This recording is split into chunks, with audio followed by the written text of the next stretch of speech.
we got so I got so passionate about this subject. And it started a few years ago when, before I was running this business, I was in work. And one of my friends called me to say that her daughter, and please, this isn't me talking about me and my friend, whatever, this is actually real.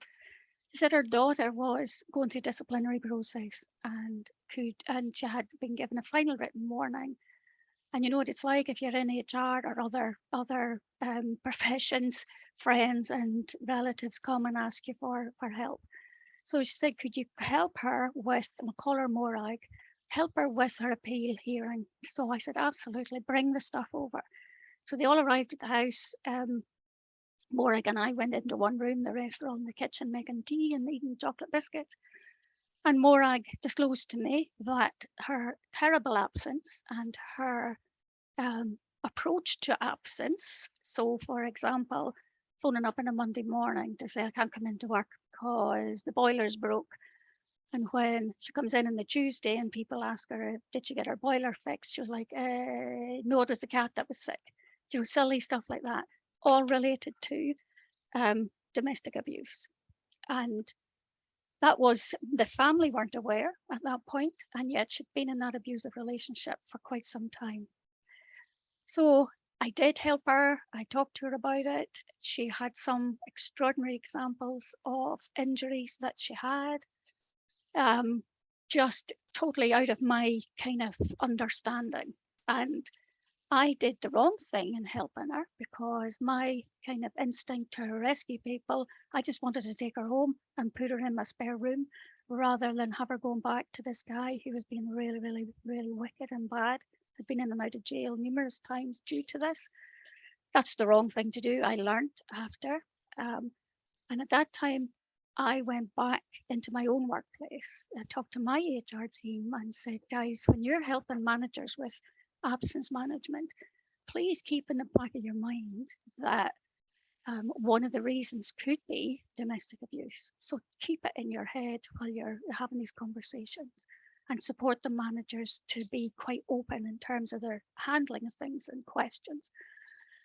And then we found that my team started to talk about it, started to talk to each other. And as the words had kind of crept out, the headquarters was maybe 50 staff. And we started to get ladies, women coming up to my HR team saying, oh, that happened to me. So just by us talking about it, it increased awareness and people started to talk about it. And then one day we had one of my team came rushing through to my office and she said, we need you to talk to this woman. She's disclosed she's in an abusive relationship and we're not quite sure what to do. So have we drink? Not quite sure what to do. So she came through, and bless her, she described this horrendous life that she was having with this guy. Her son was a product of rape with this guy. And she was that one who was texting under the desk, who was anxious, distressed, all of the type of issues that we'll talk about as we go through this. But we managed to help her with keeping herself safe and supported at work. And as I go through this presentation, I'll talk through some of the things that we helped her with. And important to say that we did help her. I saw her walking along the corridor about 6 months later. And you know, the first time I saw her, I thought she looked small. She was like, you know, hunched over, head down. 6 months later, shoulders back, head up. I thought, oh my goodness. And as she walked past, she just whispered, thank you. And I thought, you know, if we've done anything to help that one thing, then that's what we all need to be doing. So that then started me thinking about when I was doing my own business, I kind of forgot about it for a number of years. And then I was reading an HR magazine and it talked about then, and I'll just I'll just share my screen because I've got some figures for you.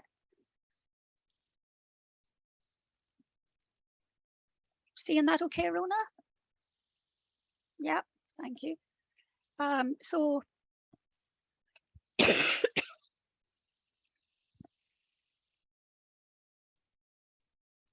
yeah, so I was looking at reading an HR magazine, and 80% of HR folk said that with a duty of care towards victims of domestic abuse, only 5% had a policy.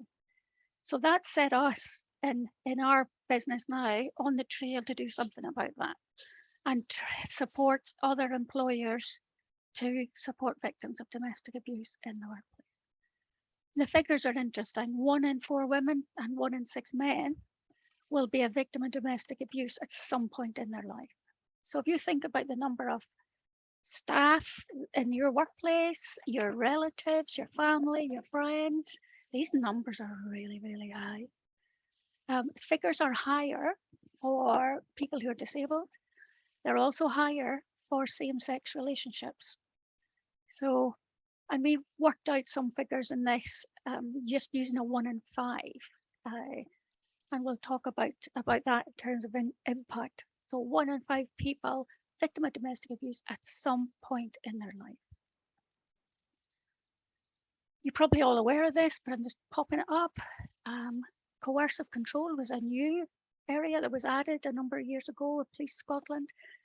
And that was the one that it kind of covers things that aren't covered by the other headings. So, you know, one example might be locking someone in, not giving them the car keys, taking their bag off them, their purse, their credit cards, so that they can't go to work. And if we're thinking back to Morag, that's what was happening with her. That day that she phoned up with her boiler broke or the cat was sick, it was he wouldn't let her out of the house. Coercive control. So impact, and I'm sure you can all imagine what that might be.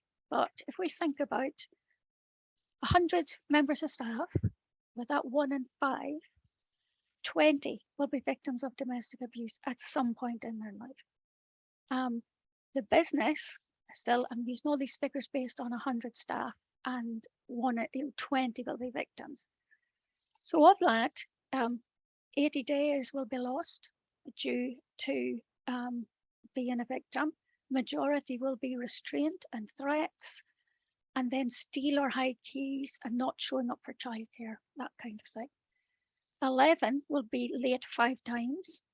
16 will get calls at work, which will be distressing. The abuser will turn up at work for 9 of those.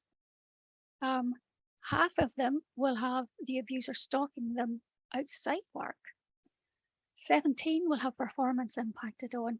They'll be distracted, unwell, tired, and the colleagues of them all will impact on them. A few may be threatened, but for most there'll be conflict or tension just by the behaviours of that person. And 10 will need time off, but they won't be open about why. And of course, things that we might see are these, aren't they?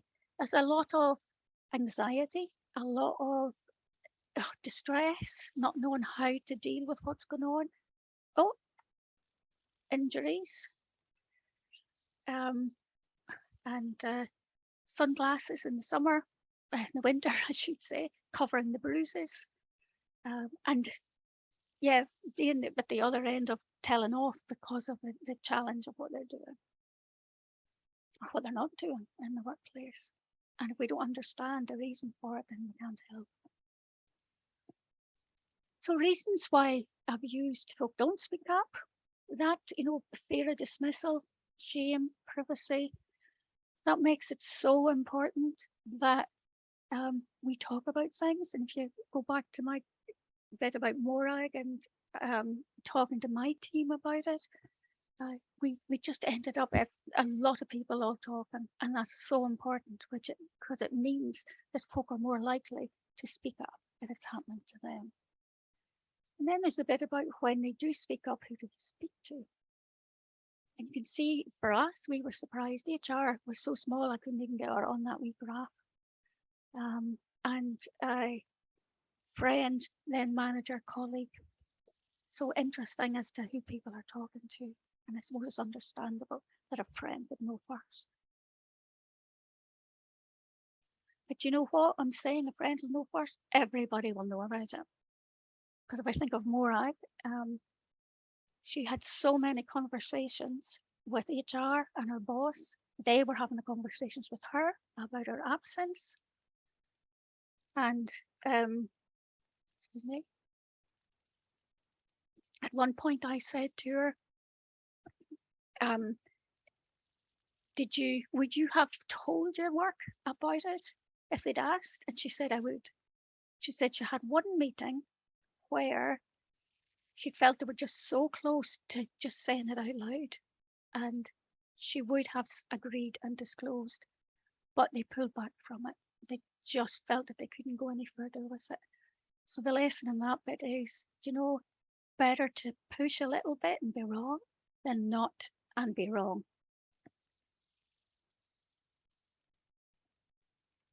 If we then look at percentage of workplaces providing support, majority did nothing. Some organisations, we've seen some reports, although I don't know the detail, of some local authority organisations who are giving paid time off to, oh goodness, there's obviously a timer on this that's troubling me.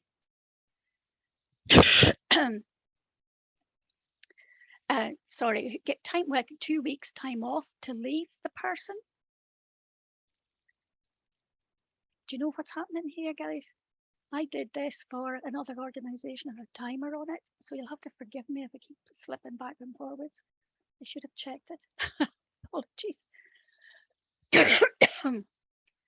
I'm kind of concerned about 2 weeks paid leave. That sounds really good, but what happens if they leave the person more than one time? Because the research tells us that you leave about 30 times before you leave for the last time. So what will make the difference to workplaces and victim survivors? Reduce the stigma, support disclosure, and provide support. And we know and we hear that employers at times don't want to get into the conversation because they think they're going to have to rescue that person or do something. And of course, what we're saying absolutely is you're not. What you're doing is you're having that conversation, and you're signposting the person to the right support. So whether that's occupational health, victim support, rape crisis, lots of different organisations out there. So we don't need to make the difference. What we need to do is support with referring. What we can do, though, is support with a number of areas within the workplace. So we call it the 3 R's: recognise there's an issue, have the conversation, and refer to those who can help. And it's a good one to remember. So the recognising, performance, sickness, all of these, this might not be domestic abuse, of course, this might be a whole range of other things, but it's important to have that domestic abuse in your list of things that might be impacting. Working from home, of course, was a major trigger over lockdown. And we know, and I'm sure you've all seen it in the news being reported at various times, that calls to various women's aid organisations increased significantly over lockdown.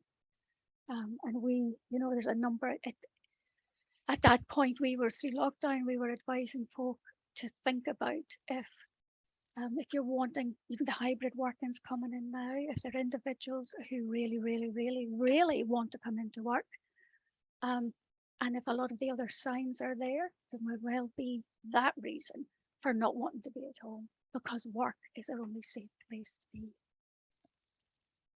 The respond is a safe place to speak, initial conversation, they hopefully disclose, and then refer for practical support. This is no different than what you would do for any other person in the workplace who you felt was going through a difficult time. It's exactly the same. And refer, there's numerous organisations that people can be referred to. And we've got information for you that we'll send out that will cover all of that. There are a lot more support organisations for women than men, but there are support organisations for men. And it's important to remember that 1 in 4 women, 1 in 6 men. And we do understand that men are least likely to report than women are. So it's something to keep in mind. Of course, all these, as I mentioned, the working from home challenges, surge over lockdown. So all those signs, refusing to put videos on as opposed to, I'm just don't want to this morning, more anxious, withdrawn, change in behaviour, injuries, whatever. And yeah, we had a call one day from a manager asking for some advice, and he said, I want to discipline this employee. She's working from home, and her partner has thrown her laptop out the window and broke it. So our response to them was, I think you need to have this conversation. Forget about the flipping laptop. What you want to do is check out if that lady's safe at home and if there's anything you can do to help. So let's think about in practice. It's all very well talking about how we should, but in practice, safety plan is really, really important to help that person get over the hurdles that might be impacting on their ability to come to work. That safety plan might include a code word. The young woman who came to me, that was brought to me in my last workplace, and we agreed a code word for her. So if she phoned up and said that her son had a particular illness, then we knew to automatically phone her mum. Her mum would phone the police and head over to her flat. Such a simple thing to do with such a major impact.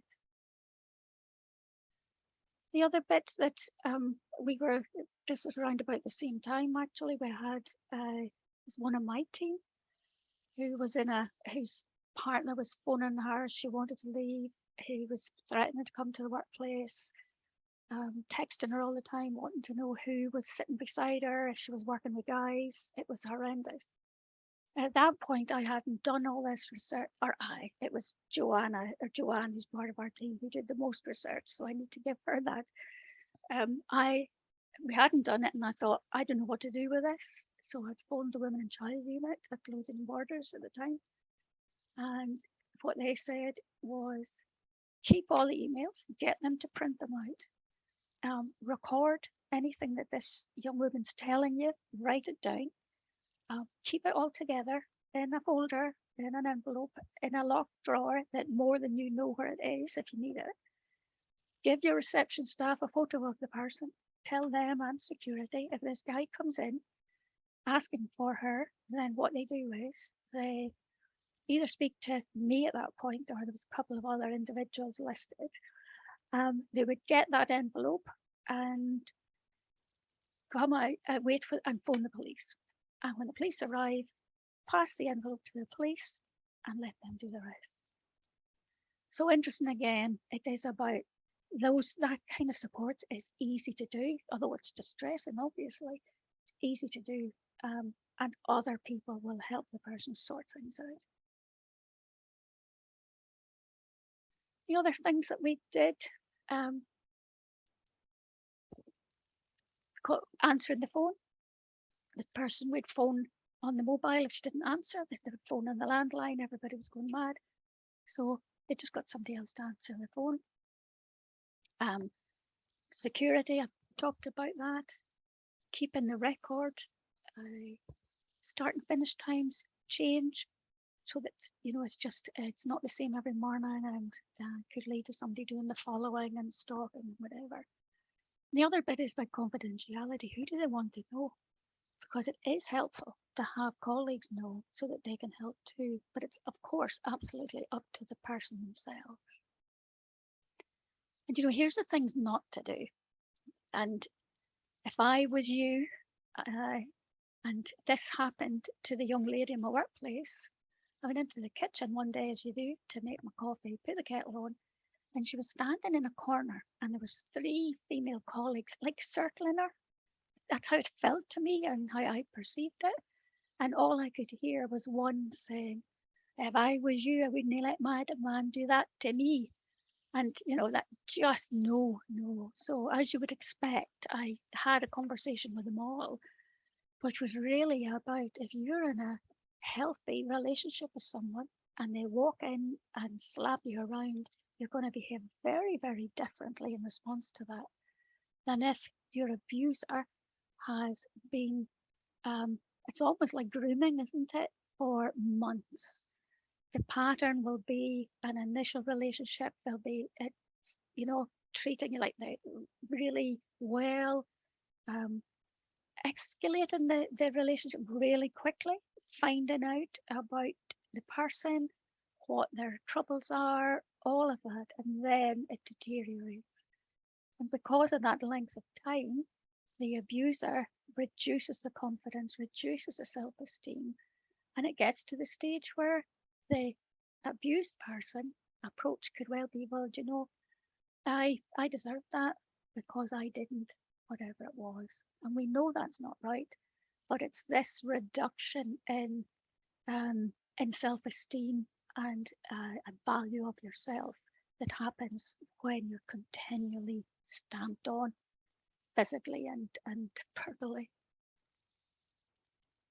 And of course, we know benefits.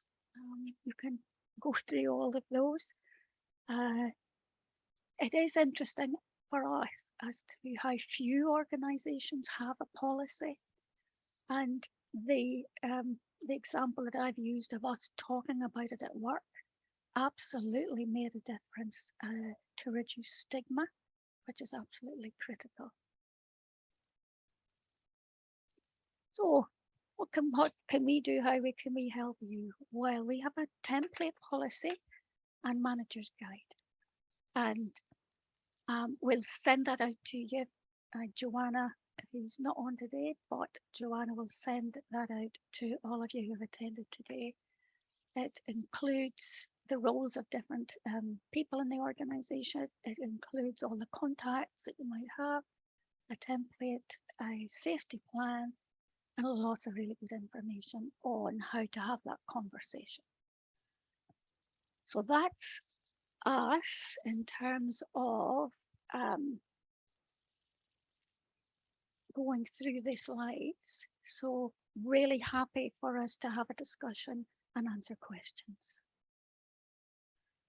And either, well, Rona, you can pick up from the chat box, or folk can come off. Yeah, it's been very quiet on the chat box so far, Dorothy, but I know for myself, when I first approached this subject and started learning about it, it is something that if you've been fortunate not to be exposed to it, it's all fairly new and it's quite a lot to take in and process. But yes, please do put things in the comments and the questions in the chat box, and we've got some time just now, so it's a great opportunity to pick Dorothy's brains. We do have one question here, which is, do you have anything that we could use for communications over the festive period? It's a really good question, isn't it? Because we know that the levels of abuse go up over the festive season. They also go up over after football matches on a weekend. We don't have anything to put out, but you know what? If you Google something, just Google it and you get stuff. There is so much resources out there that we never realized there was, and that's what we used to come up with a plan, the policy and the manager's guide. I would think stuff will start coming out from the Police Scotland. They're usually pretty up on these things, and Women's Aid. So I would do a bit of Googling and I'm quite sure you'd find something. And it kind of links to one of the questions we've had in a different session, Dorothy, that, so we've got the policy which we can give out and the manager's guide, which is great, but there's still that first step of talking about it for the first time in an organisation.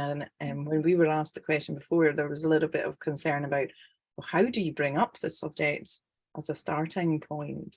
Right. In terms of one-to-one with someone, having that meeting. And I guess the answer to that is it's exactly the same as you would do with anyone else who was having difficulties at work, whether it's mental health, well, all the symptoms, all of those overt signs, the performance going down, isolating themselves, all those things we talked about, they could be a product of lots of other things, not domestic abuse. And if we go back to my Morag, who, when I said to her, if they pushed a bit more, would you have said? And she said, I would have, because she was just getting ready and she just needed that. So I guess what we're saying is, if you've noticed bruising, if you've noticed enough for you to think there's something not going right here, and I think it might be domestic abuse, then, warm up to the conversation and ask. I've noticed that there's bruises. I've noticed that. I've noticed. See what they say. They say nothing, then ask. Could it be that you're being injured at home? Absolutely. That sometimes we're cautious, aren't we, of coming out and saying something. But if the response is absolutely not, then that's fine. You've done what you can. And the person may well lie to you and say, no, I'm fine, but you want to still keep an eye on them.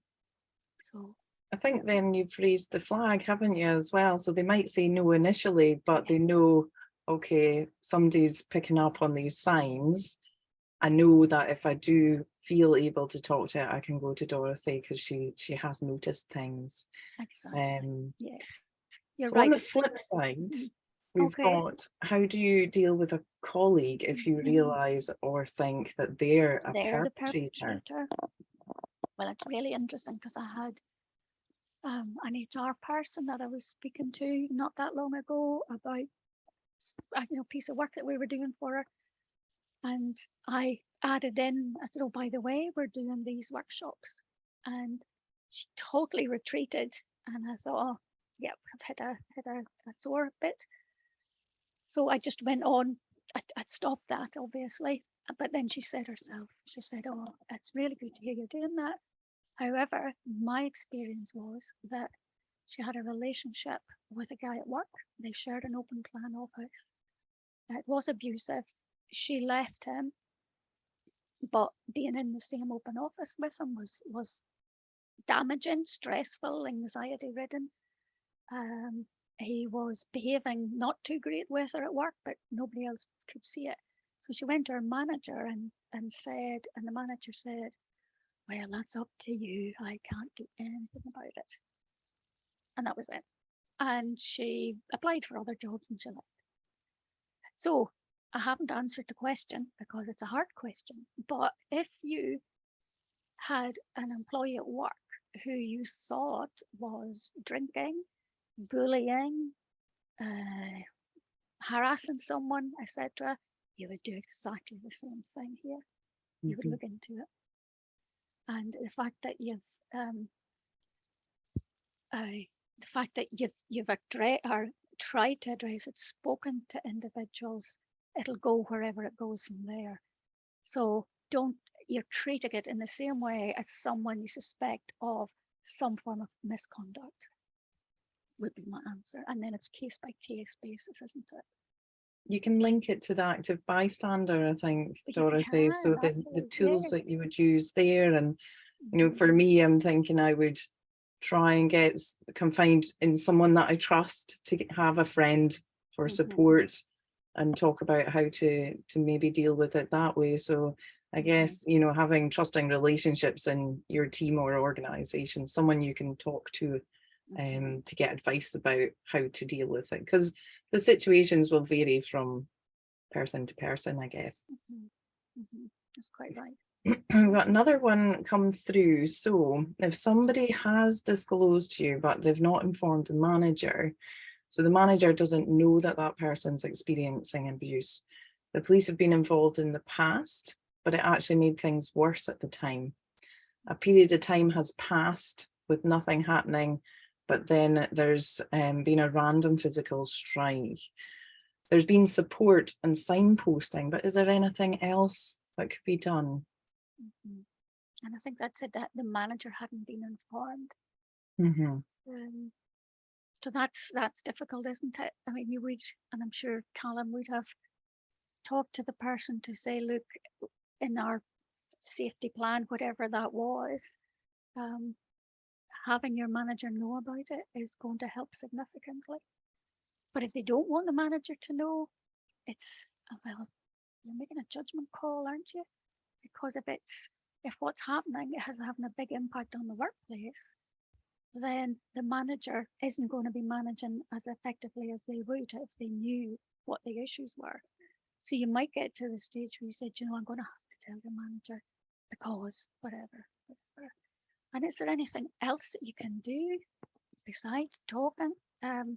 Police, you know, the time that I phoned the women in child unit, as I said, you know, they also said, you know, if someone is at work and they're being stalked or there's problems, just phone the police. You don't have to deal with it yourself. But I can see in the comment there that sometimes phoning the police has made it worse. I guess that's where you really want Women's Aid helping, don't you? You really want the people who know how to deal with it, because we don't. We don't. All we know is how we want to be reasonable but it's difficult to know what to say. And if I go back to the Morag, and where I said, you know, a daughter of a really good friend, and I said that I wanted to rescue her. We had a call from her dad. This is when in Edinburgh, and he said, "Oh my God, Morag's with him. You need to go. You need to go and find her. We're really worried that she's going to be attacked, etc." And we went. We got into the car. Off we went. My son, big son, got his pals, and we all went to try and find her. You know, and looking back on it now, we laugh at it, including with Morag. But we were so anxious and distressed about it. We persuaded her to come home with us. We were in the car. We stopped at a red traffic light, and she jumped out the car and ran away. So it is really difficult because she wanted to go back to him. So what else can you do? It's really, really hard, besides letting them know that you're there for them and that they need to get support. And if you're aware or not aware, but you know, if you're seeing something happening, obviously that's wrong, abusive. If it was you down the street seeing it, you would call the police. So it's kind of no different. But a lot of, and saying all of that, a lot of Morag, the same Morag, sometimes the attacks happened outside, and it was the public who were phoning the police. So it's complicated, and you can't give them a solution because you don't have it, and we don't know enough to have it. So it's also important that we draw a line somewhere, which is that hard bit. If someone's off an awful lot, pardon me, and the reason for it all is this relationship, you will give support, you will do what you can, the safety plan, conversations, referrals, but you might get to the stage where, do you know what, it's just having such an impact on the team and the work that you can't have it anymore. And that line needs to be drawn. And any Women's Aid organisation who are giving advice to women say exactly the same, that they will advise how they do all that they do, but they will also say to the person being abused, who's off a lot, said, you know, you cannot expect your employer to support all of your absences. If it's really bad, you need to realise that there will be a line. So something to be aware of as well. Probably didn't answer that question very well, but I think that's really useful advice. Yeah. Okay, so we've got a question about whether we have any posters we can use to display. I find most personal conversations happen in toilets, and that's a very good point. Women's Aid have posters. So you can either contact your local Women's Aid, or Women's Aid Scotland, and they have posters to put in the back of toilet doors, etc. Absolutely. I think So that's a we can great way help of them. starting the conversation as well, because especially pre-Christmas, everyone wants to be bubbly and happy and not talk about something that feels potentially quite negative. But it's a great way of actually getting people to think and raise awareness. And it's interesting how people react. I mean, we've been offering this 1 hour. I think this is about the third one we've done in this way, but we've done loads more to other organisations, women's organisations, including Lush in Livingston. And I went in one night to the Lush store. The supervisors and the manager were there, and I just talked through this stuff. And they were concerned both for each other as employees and what they might be going through, but also for those who come in to do shopping. Because if you know, anytime you've been in Lush, you can cope with the smell. What the girls are doing there, you know, they'll have a basin with water and they'll be massaging hands and whatever. Those are the times when they do get ladies sharing personal stuff with them. So same with hairdressers, I'm sure others, beauticians, etc. So what the girls in Lush came up with, they said, oh, we can, on our register, when we get the receipt out, we can put a comment on the bottom, their own comment, and sometimes, you know, it's a sale or whatever, but they're going to put the Women's Aid phone number on the bottom. So that was really, really useful. So it's about, isn't it, everybody thinking through, is there anything that we can do to help the stigma and to, because the stigma is the first one to address, isn't it? So that people talk. So we've got, Callum has kindly shared a few different organisations, and particularly I think it's great that you've shared the one about a male being worried about their own behaviour. So, you know, as you mentioned at the start, Dorothy, it's not just always going back to the women, it's thinking about everybody in this situation as well. Absolutely. That's helpful, Callum, thank you. If anybody, You're welcome. Grand, thank you. If anybody's seen the Police Scotland videos, we cover them in our active bystander sessions, but they're interesting about taking responsibility for behaviours, particularly guys, and it's not just domestic abuse, but violence and inappropriate behaviours, harassment towards women. They're really worthwhile having a look at.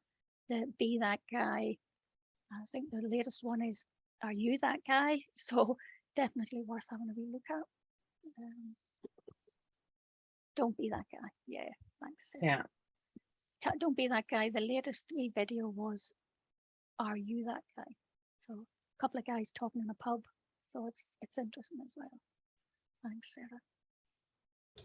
We actually have just the last 16 days has been action against ending violence for women and girls.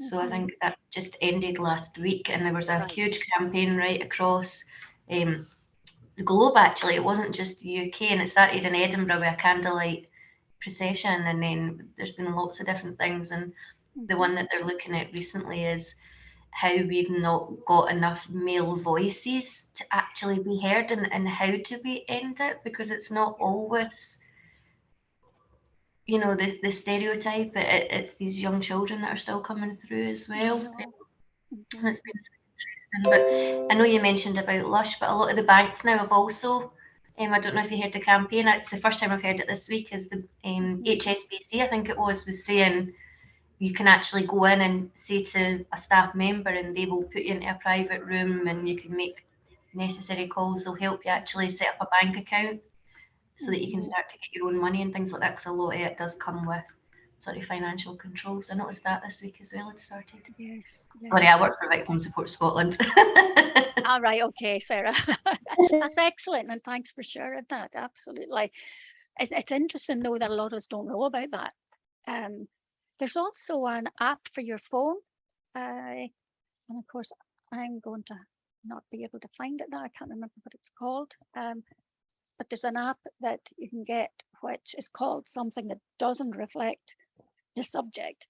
and you can go into it and select, I think I'm being abused, or I know someone who I think is being abused, and we'll give loads and loads of contacts as you go through it. We'll find out what that's called, and we can get Joanna to pop it in the email that goes out with the policy and the manager's guide. Yep. It's good to see so much more being done. Really, really good. And Fiona, white ribbon.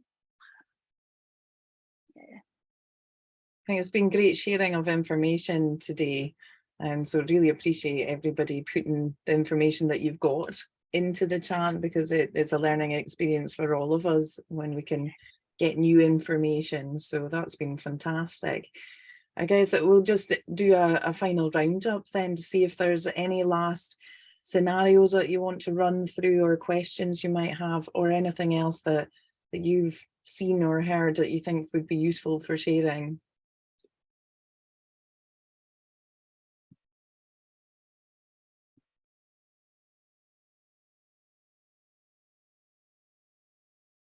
It looks like we're finished then, Dorothy. So I have put in the chat, obviously, if anyone does want to discuss things in more detail, you've got our email address there as well.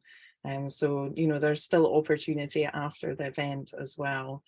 But we'll just pass you back to Dorothy to say goodbye. Yes, thanks very much, everybody. Lovely to see you. Have a good Christmas. And you know where we are if you need us. Thanks, everyone. Cheers. Bye. Thank you. Bye. Bye-bye. Mm.